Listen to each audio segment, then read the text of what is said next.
Ladies and gentlemen, you're welcome to this edition of the Bilingual Newscast on Equinox Television. Thanks for joining us, Nadine. Yes, Babila Jonathan, mesdames et messieurs, bonsoir et bienvenue à tous. À la une de ce journal, la menace sécessionniste hante la localité de Fongo-Tongo, région de l'Ouest Cameroun. Les populations ont déserté le village par crainte des incursions perpétrées par les séparatistes anglophones. Un convoi de l'armée camerounaise a essuyé une attaque et la riposte ne s'est pas faite attendre. Plusieurs millions de francs CFA partis en fumée dans l'incendie d'un entrepôt de laboratoire Biopharma. Ici à Douala, l'origine des flammes reste encore inconnue. À suivre dans ce journal la réaction de la direction générale de l'entreprise. A fierce gun battle erupts between pro-former Southern Cameroon's independence fighters and elements of Cameroon's national armed forces in Fongo-Tongo in the west region of the country. 2 soldiers were injured in the incident, and the principal of Government Technical High School, Jakiri, in the northwest region of the country, is set free after 5 days in captivity. Wingo Killian arrived his Jakiri residence earlier today.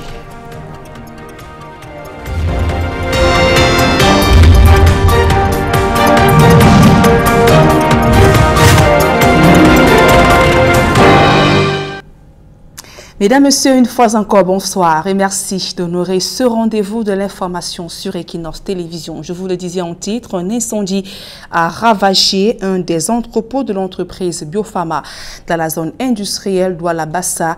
Les flammes ont pu être maîtrisées grâce à la prompte réaction des sapeurs-pompiers. L'origine des flammes reste encore inconnue. Les dégâts matériels sont énormes. Plus de précisions avec Innocent Abega Gladys Sidi.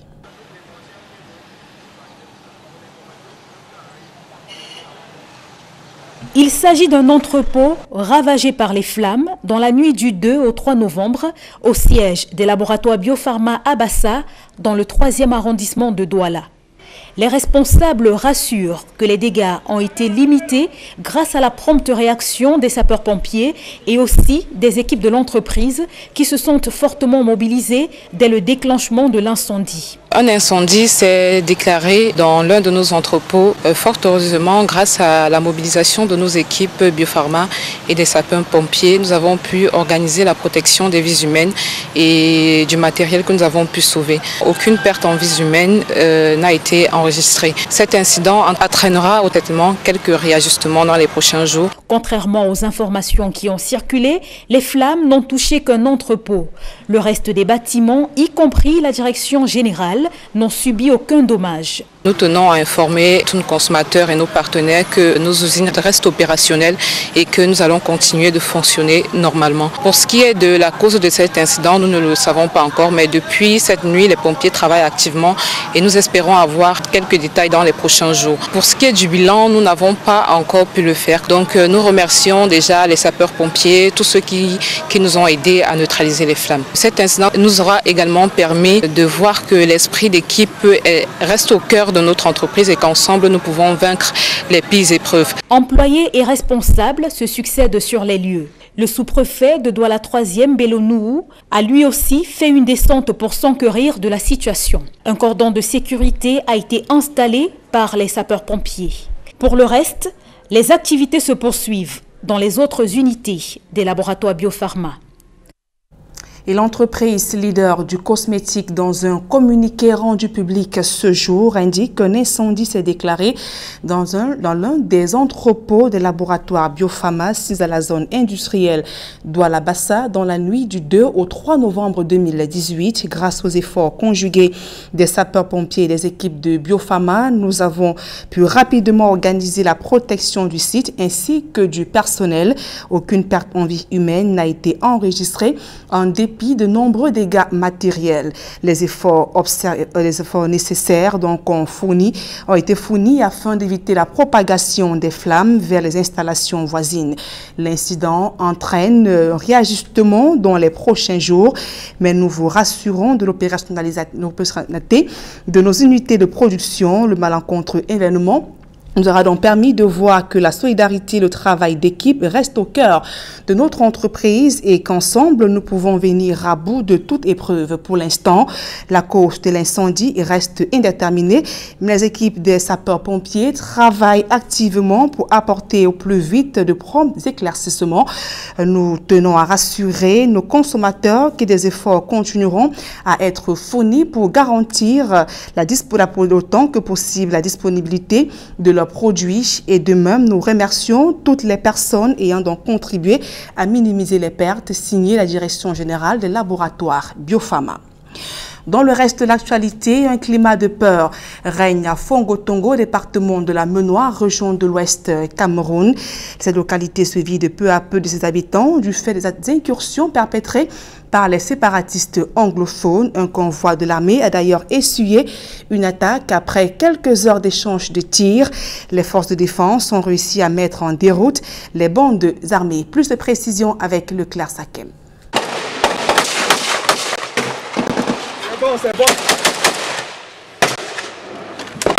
Ceci n'est pas un camp d'entraînement de l'armée camerounaise, mais une riposte des forces de défense face aux bandes armées qui ont chassé les habitants de ce groupement de près de 3000 âmes situé dans l'arrondissement de Fongo-Tongo, département de la Menoire.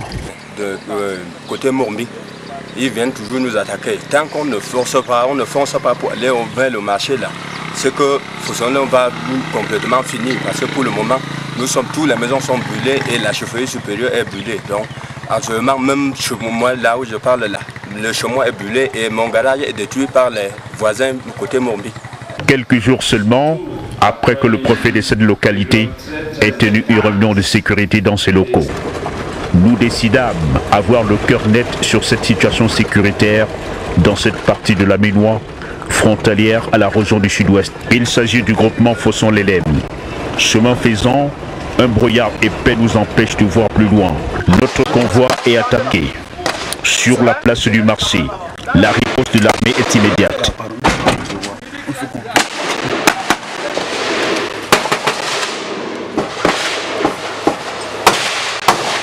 Deux de ces éléments sont blessés.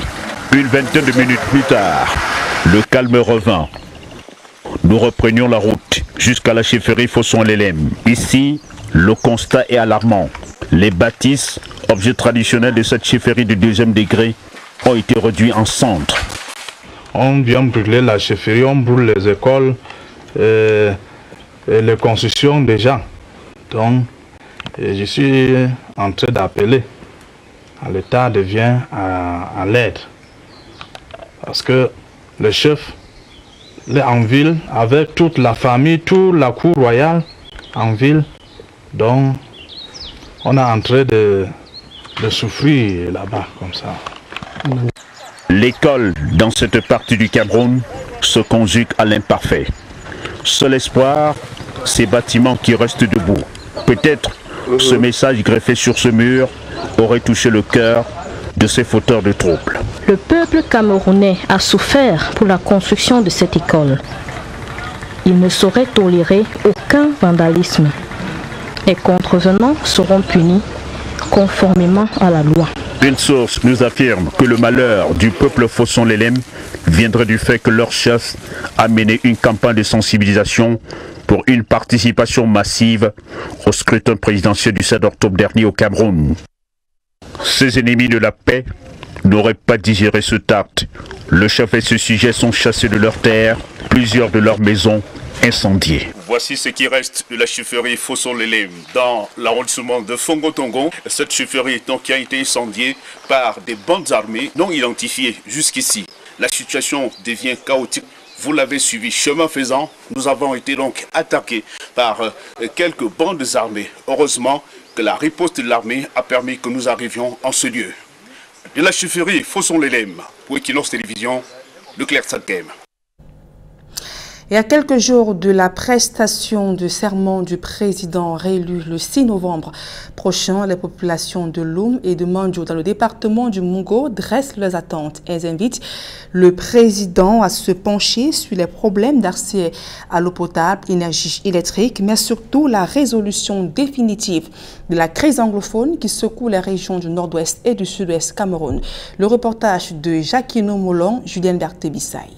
L'attente dans l'urgence des populations de Loum et Mandjo, c'est d'abord que le président élu mette fin à la crise anglophone avec ses milliers de déplacés dans le département du Mungo. Qu'il résolve cette crise anglophone qui n'a que trop duré, qu'il arrête surtout la malversation financière, qu'il revoie ses méthodes de gestion.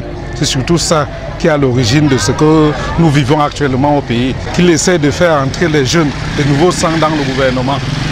C'est ça que nous attendons de lui. Le manque d'emploi qui pousse les jeunes à immigrer vers les pays du Moyen-Orient à la recherche de meilleures conditions de vie n'est pas en reste. Il faut qu'il crée beaucoup d'emplois pour les jeunes parce que la façon, les conditions de vie sont très mauvaises et puis il faut qu'on essaie de couper les jeunes parce que les jeunes sont voués à la déperdition, à la débauche. Vous voyez par exemple le cas de ces jeunes qui sont partis au Koweït et voilà ce qui est arrivé. C'est triste parce que si on avait pris soin des jeunes au pays, je ne pense pas que ces jeunes iront mourir. S'agissant de la question d'éducation, les enseignants souhaitent des améliorations de leurs conditions de travail. Qu'on aménage les conditions de vie, de rémunération des enseignants. Parce que les enseignants vivent vraiment dans la précarité. Oui, nous n'arrivons pas à comprendre que dans un pays, l'enseignant est celui qui est très mal payé, très maltraité, alors que c'est lui qui est à la base de tout. L'accès à l'eau potable et l'énergie électrique font également partie des attentes de ces populations. Les autorités des villes de Loum et Mandjo invitent ces populations à œuvrer aux côtés du gouvernement pour relever les défis du nouveau septennat. Et du côté du Parlement, les travaux de la 3e session ordinaire consacrée au vote du budget 2019 se sont ouverts hier à l'Assemblée nationale ainsi qu'au Sénat. Dans son discours d'ouverture, le premier vice-président de la Chambre haute a exhorté les Camerounais à taire les querelles et à travailler aux côtés du gouvernement pour relever les défis du septennat qui démarre. Écoutons à présent cette réaction du sénateur Aboubakari Abdoulaye. Notre pays doit maintenant avancer sur le chemin de la réalisation de ses objectifs de progrès dans la sécurité, dans la paix, la tolérance, le vivre ensemble et la cohésion nationale sous la direction de celui à qui la très grande majorité des Camerounais a de nouveau accordé leur suffrage. Nous devons prioritairement construire et maintenir la paix dans notre pays en travaillant à consolider chaque jour les fondements de notre vivre ensemble. La diversité culturelle et linguistique du Cameroun fonde cette identité que nombreux pays nous envient. J'invite donc chaque sénateur à faire en sorte que l'exercice de nos missions constitutionnelles concourt effectivement à la réalisation des engagements pris par le président de la République devant nos concitoyens. Et la célébration du 95e anniversaire de la Turquie a été l'occasion de rappeler l'excellence des relations entre Ankara et Yaoundé. D'autres précisions avec Emmanuel Diopé-Guizogo. Cela fait 95 ans que la Turquie a accédé à la souveraineté avec son indépendance. La commémoration de cet événement à Yaoundé au cours d'une réception est l'occasion de rappeler la portée de cet événement. Il y a 95 ans que Mustafa Kemal Atatürk, le père fondateur de la Turquie moderne, avait proclamé notre République à l'issue victorieuse d'une guerre d'indépendance très ardue que notre peuple avait menée sous son commandement. Dans la relation avec le Cameroun, la Turquie met en avant l'effectivité des grands projets. Les grands projets entrepris par les compagnies turques, comme le stade de Jakoma, dont la maquette peut être vue au foyer de cette salle, contribuent de façon considérable à l'approfondissement de ces liens. Et pour Ankara, l'avenir de la coopération avec Yaoundé promet de belles perspectives. Dans l'avenir, nous souhaitons voir plus de projets réalisés au Cameroun par des entreprises turques qui ont déjà prouvé leur qualité et leur fiabilité. Dans le registre de l'actualité, l'ambassadeur turc au Cameroun félicite Paul Biya pour sa victoire à la présidentielle, tout en souhaitant que cette élection consolide la cohésion et le dialogue. Nous félicitons vivement son Excellence M. Paul Biya, président de la République du Cameroun, pour sa récente victoire électorale, et nous souhaitons que ces élections ouvrent dans la vie politique du Cameroun un nouveau chapitre qui renforcera la cohésion et le dialogue national. Pour Ankara, sans aucun doute, Yaoundé compte parmi ses bons amis dans le monde.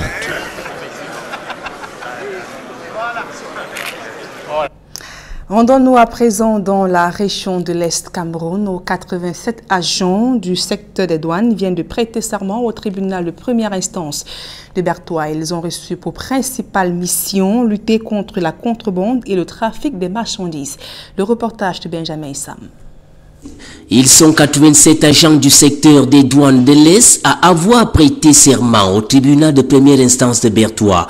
Parmi eux, des adjudants principaux, contrôleurs adjoints des régies financières, des commis et autres préposés de douane, promotion 2006, 2014 et 2015. Le début de notre exercice, parce que lorsqu'on prête serment, cela veut dire qu'on va réellement mettre notre travail en pratique.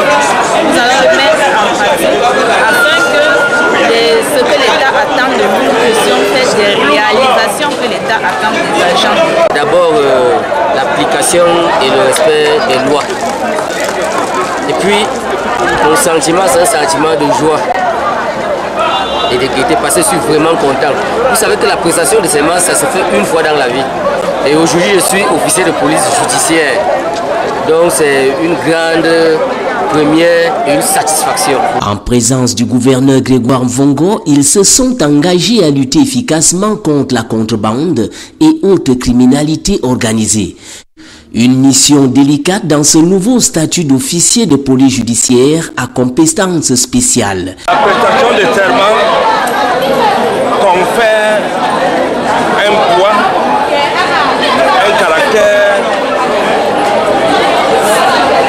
légal probant aux actes que les fonctionnaires des douanes posent, aux procès-verbaux qu'ils dressent.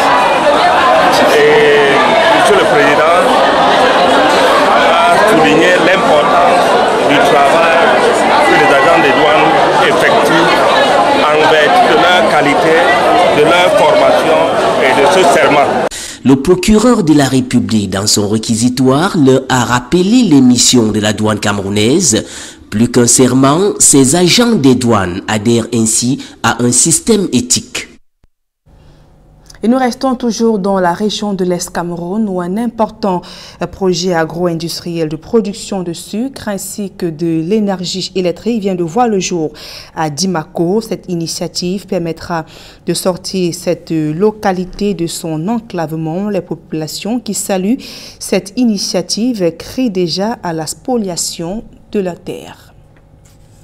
L'actualité hors de nos frontières à présent en Égypte, un attentat contre un bus des fidèles coptes fait 7 morts dans la province de Minya, une attaque revendiquée par l'État islamique. Plus de précisions avec nos confrères d'Euronius.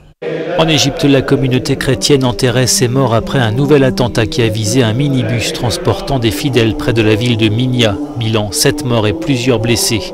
Un mélange de tristesse et de colère envahissait les familles des victimes alors que les Coptes d'Égypte sont devenus la cible régulière d'attaques.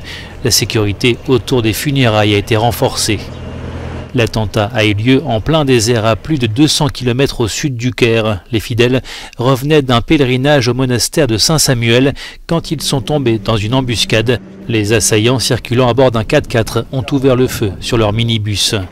Cet attentat s'ajoute à une longue série noire pour la minorité copte d'Égypte. En mai 2017, un attentat similaire contre un groupe de pèlerins dans cette même province de Minya avait fait 28 morts.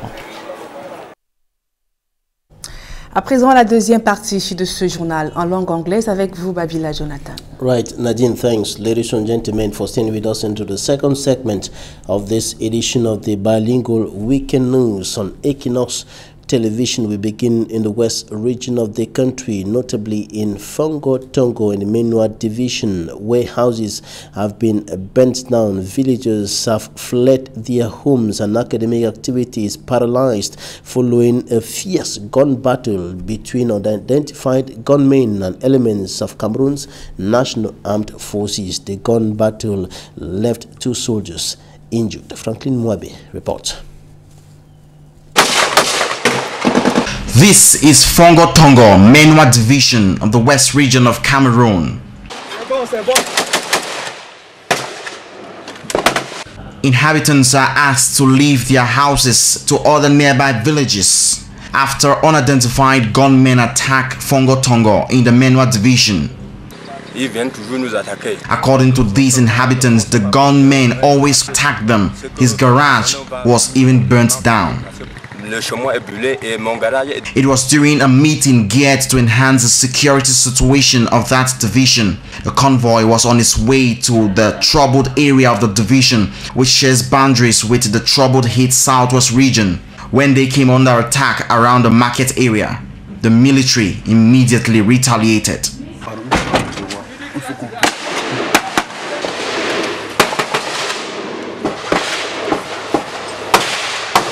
Two military men were injured in the crossfire. 21 minutes after serious gun exchange, calm is returned. The second-class chief's palace has been burnt and reduced to ash. Schools have been abandoned as most people fled in fear of the unknown. Those who stayed back have been asked to leave the village as their houses were not equally spared by the unidentified gunmen. While no group has claimed responsibility for the attack, fingers are pointing at separatist fighters. Cameroonians affected by the unrest in the 2 English-speaking regions are lamenting and begging for a solution to end the untold misery that has lingered for almost 3 years.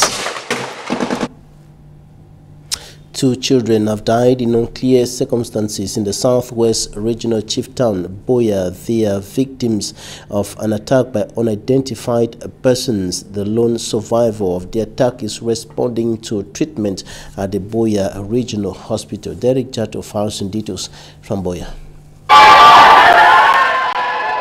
Boya Regional Hospital in shock.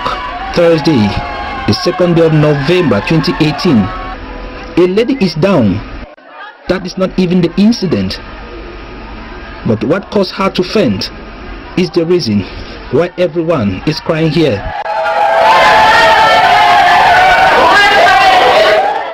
Dr. Eno Orok George, director of the Boya Regional Hospital, immediately briefed the press on the situation. Well, early this morning we received 3 teenagers. The first is a female called Blessing, aged 8 years, who was received with severe head and neck injury and is presently in the theater. We succeeded to put an airway and endotracheal tube. The second child that we received is Flavor. She too is a girl, aged 4. She came in with injuries, similar injuries. She died a few moments after arrival. The last who came in dead is a 6-year-old male called Christian, who came same injuries to the head and the neck. With the 2 of the 3 kids from the same mother now dead, this family that lives at Ndongo, a neighborhood in Boya subdivision, is still to come to terms as to who wanted to completely wipe this generation. We will find the people and say, we don't find people there all side. Around 11:30, a message comes. We started looking for our children yesterday, a relative told us, but we did not see them. And it was only about 11:30 a.m. that a call came in demanding 3.5 million francs. and the same number will not even go through when we tried calling back. And about 6 a.m. November 2nd, 2018, another call came in, this time from a woman who breaks the sad news that our children are abandoned in a bush, one dead, one unconscious, and the eldest among them gave this number, who says belongs to her mother, and before going unconscious said it was daddy driver who took them out the previous day. One of the children will die few minutes after arriving the hospital at press time. The 2 dead have been put in the mortuary, and we are monitoring the lone survivor. As a pathologist, looking at the children, these are violent lesions which are compatible with homicide. They said that the driver was under custody with the forces of law and order.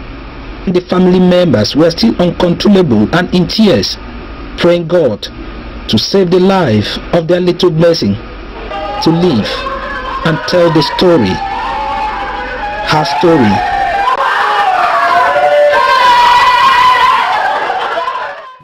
And at a time when inhabitants of several parts of the southwest region of Cameroon and even traditional rulers have fled into bushes and other parts of the country for safety as the Anglophone crisis deepens, for the government has sent building materials to the region for the reconstruction of destroyed houses after receiving the government aid. Southwest Governor Bernard Okale-Bilai urged those who have fled their villages to return. Derek Jato once more with the details. Under heavy downpour, a truck makes its entrance at Bongo Square in Boya, and on board, building materials sent in by President Paul Biya through the Cameroon Minister of Territorial Administration. And the Southwest Governor, Mr. Bernard Okale-Bilai, is here to receive the consignment. At this particular moment, it is the building material to construct homes that have been destroyed. The regional committee I'm heading is now receiving the material. Madam Yap Mariatu, Director of Civil Protection in the Ministry of Territorial Administration, revealed that all the victims will benefit, and her ministry is ready to act as soon as the concerns are duly identified. 4 divisions for Southwest now, but in case that the needs maybe estimate more than that, the head of state will send us on the field to go on that locality. Responding, the Southwest Governor, who doubles as the regional committee chair, outlined the criteria for identification. We want to involve the traditional ruler, the chiefs of the villages, who know who was a victim and whose houses have been destroyed.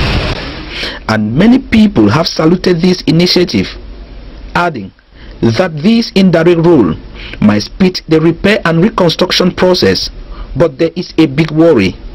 Most traditional rulers and mayors are not even in their villages or municipalities. Many are on self-exile, some missing, and others dead because of the war. It is no secret that some people did not only lost their properties, but also their lives. And critics say such people are today victims of an irreparable damage because of the poor management of a crisis, the Anglophone crisis. And for years now, these tens of thousands of Southern Cameroonians are still here in Nigeria, saying that they have been rejected, chased and abandoned, and it is already November 2018. Will they come home for Christmas? And they should come back to enjoy the end of year festivities with the entire population. Mayor Ekema Patrick Esunge of the Buya Council, after receiving another consignment for the Buya municipality, sent word to the Cameroon Minister of Territorial Administration. We are assuring the Minister of Territorial Administration that we shall do justice, equitable justice in the distribution of these materials. And when will he start the distribution at the level of Buea subdivision? And we are going further to distribute the materials on the day the head of state is going to take his oath of office. This certainly will be his first gesture.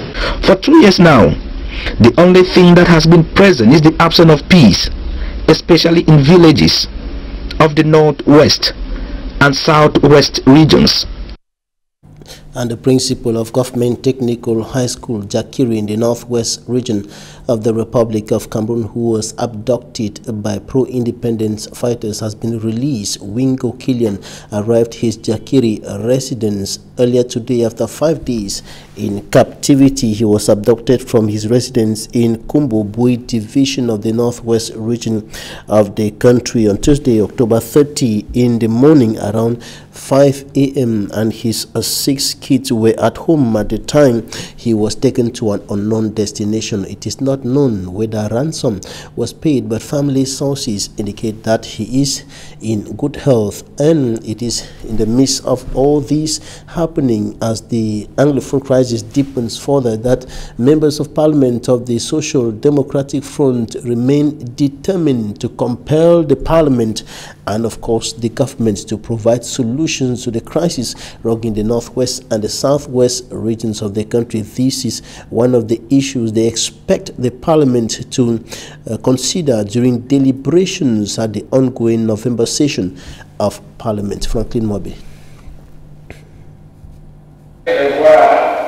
At the opening of the third ordinary session of Parliament for the year 2018, the Speaker of the House of Assembly, Kavayege Jibril's first address was on the church. The House Speaker said all authorities come from God and that it is a responsibility for all men of God to uphold and respect the will of the people, which according to the House Speaker reflects the will of God. On the Anglophone crisis, Kavayege Jibril asked the government to assume her responsibility and to check all attempts from any area to destabilize the country. His address on the Anglophone crisis, according to Honorable Joseph Mba Ndam of the STF, is dear to his heart. I saw him touch a few things that are dear to my heart. When I say that, I think of the Anglophone issue, which I hope that the new elected president is going to adopt a more profound and meaningful strategy in the solution, the final solution of the Anglophone problem. Otherwise, his oath, which I know the contents, will not be speaking well for him. So the president has had to make a speech which to me I characterize as circumstantial. On the just ended 2018 presidential elections, discussions are still to be made at the Assembly. I know that his speech has been provoked by circumstances. We have just come out of a presidential election which harmony is yet to be established in the nation, and I could see him trying to cajole people to have a common attitude after the pronouncement, the proclamation of the results of the presidential election. Meanwhile, discussions on the examination of the 2018 budget and adoption of the 2019 budget is still pending, as the third ordinary session of Parliament will equally witness the swearing-in of President-elect Biya Paul, which is most awaited across the national territory. And the current Anglophone crisis and other factors are provoking a significant economic decline in the Republic of Cameroon. And of course, this is why the Ministry of Finance and the private sector are now brainstorming on possible strategies to revamp what many critics have qualified as the limping economy of President Paul Biya's country. And it is for this purpose that the Minister of Finance, Louis-Paul Motazi, was in Douala yesterday to meet with the private sector in a consultation meeting on the 2019 Finance Bill. Details in this report. Cameroon's economy, the strongest and most diversified in the Central African Economic and Monetary Community, CEMAC zone, has long been resilient to shocks, but in recent months it has witnessed a slowdown. According to experts, this is due to the negative impact of the economic recession in neighboring Nigeria, the crude oil crisis, which hit the Semak zone and the Anglophone crisis. L'énorme impact économique de la crise des régions du nord-ouest et du sud-ouest. To illustrate the urgent need to revamp the country's economy, the president of the Cameroon Employers Organization, GICAM, highlighted the aforementioned factors at a consultation meeting between the private sector and the Minister of Finance, Louis-Paul Moutaze, in Douala Friday. GICAM made a series of fiscal policy reform proposals handed over to the Finance Minister earlier this year, and the GICAM President, Celestin Tawamba, said the contribution of the private sector to economic growth depends largely on government's response to those proposals. Sur 83 propositions que vous nous avez faites, 24 ont reçu un avis réservé. Minister Louis-Paul Moutaze said 71% of the proposals from GICAM have been adopted by government. Et 12 sont en perspective. Some are still being examined, while others have been rejected. Thus, the consultation meeting on the 2019 Finance Bill aimed at enhancing the private sector's contribution to Cameroon's economic revival. While flames have ravaged a section of the factory of the cosmetic product company Biopharma here in the economic capital Douala, the fire broke out last night and consumed a section of the warehouse. An enormous material damage has been recorded amounting to millions of francs CFA. The flames were put under control thanks to a joint effort, notably by employees of that company as well as firefighters, who are now working to examine the damage, to evaluate the damage that has been caused by that fire incident. Now we go out of the country to talk about thousands of Christian mourners who took part in the funeral of 6 members of the same family who were killed yesterday by Islamic State militants, and they were returning from a baptism at a Coptic monastery in Egypt. Details with Euronews. Funerals have been held for 6 members of the same family who were shot dead on Friday after attending a Coptic Christian service in Egypt. In all, 7 people were killed and 18 injured, some of them children. Many of the mourners blamed security lapses for repeated deadly attacks on their Christian community by Islamic extremists. So-called Islamic State said their gunmen opened fire on 2 buses taking the victims home from the ancient St. Samuel Monastery. In the past, the group has called Christians their favourite prey. The government say they launched a crackdown on the extremists in February, but the attacks have continued in recent years, and Egypt's Coptic Christian minority say they are living in fear. And that's it for this edition of the News on Equinox Television. Thanks, ladies and gentlemen, for staying with us. Good night. Good night, Nadine. Good night, Babila, Jonathan. Mesdames et messieurs, c'est la fin de ce journal. Merci pour votre aimable attention et passez d'agréables moments en compagnie de nos programmes.